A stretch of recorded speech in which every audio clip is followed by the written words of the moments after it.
Habari yako madam? Salama tu, karibu. Samahani, nilikuwa natafuta mganga Shukapanga kutoka Kitui na nimeambiwa anapatikana hapa. Sijui kama unaweza nisaidia. Ndio, mimi ndiye mganga Shukapanga unayemtafuta. Sawa madam, acha jokes. Mganga anapiga luku hivi.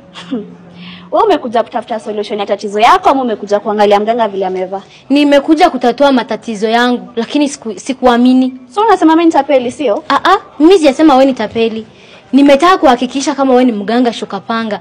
Lakini si unajua huku Nairobi kuna waganga wengi matapeli. Sasa unachaji pesa ngapi? Mimi na charge kila mtu kulingana na tatizo lake. Lakini wewe nitakucharge 1100 yenye ulibia bwanako akiwa amelala. Umejuaje nimeibia bwanangu akiwa amelala? Mimi ndiye mganga Shukapanga. Najua kila kitu kukuhusu. Kwa hivyo bila kupoteza wakati, hebu niambie tatizo lako. Sasa nitaanzaje kukuambia shida zangu hapa? Si at least tuende kwa place yako ili wangwana waweze kunisikiliza vizuri. Hapa ndo mahali yangu ya kazi. Sema tatizo lako, wangwana watakusikia.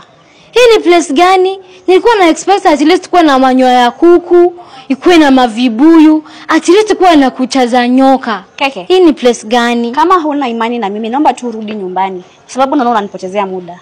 Nisamehe sana mganga. Mimi niko na imani na wewe na kuamini sana. Na tena natamani sana huduma zako. Ila hii place yako ndio inanipea wasiwasi. Hebu sema tatizo lako mbio sasa. Ya kwanza, nataka mume wangu akuwe mama wa nyumba na nichukue nafasi yake. Imeisha hiyo. Na cha pili na cha mwisho, afuate ninachomwambia chote. Imeisha hiyo. Una ombi lingine apart from hizo? Hapana, sina ombi lingine zaidi ya hiyo. Na kuna kitu unataka kubadilisha kati ya ombi lako? Sababu hii ndio nafasi uko nayo tu ya kubadilisha. Ukitoka hapa ni hivyo. Mimi sitaki kubadilisha chochote.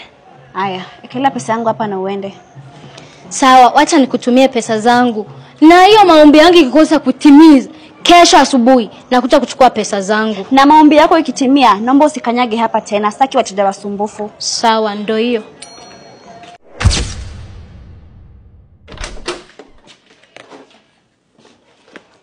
Mume wangu, leo hujaenda kazi? Mume wangu, kwani leo uendi kazini? Ala. Basi nipe pesa ya shopping, nifanye mahitaji ya nyumba. Basi naomba unipe pesa ya shopping nifanye nao matumizi ya nyumba. Kwani mganga amefanya nini? Hapana, tutakubaliana hivyo. Acha nipigie mganga. Hello mganga. Kuna shida? Tatizo gani? Kwa nini mume wangu amevaa nguo yangu? Kwa sababu hivyo ndo mama wa nyumba anavovaa. Okay, sawa basi. Na kwa nini kuniomba pesa ya matumizi? Kuanzia sasa wewe ndo mwenye nyumba. Hivyo ni jukumu lako kuomba pesa ya matumizi.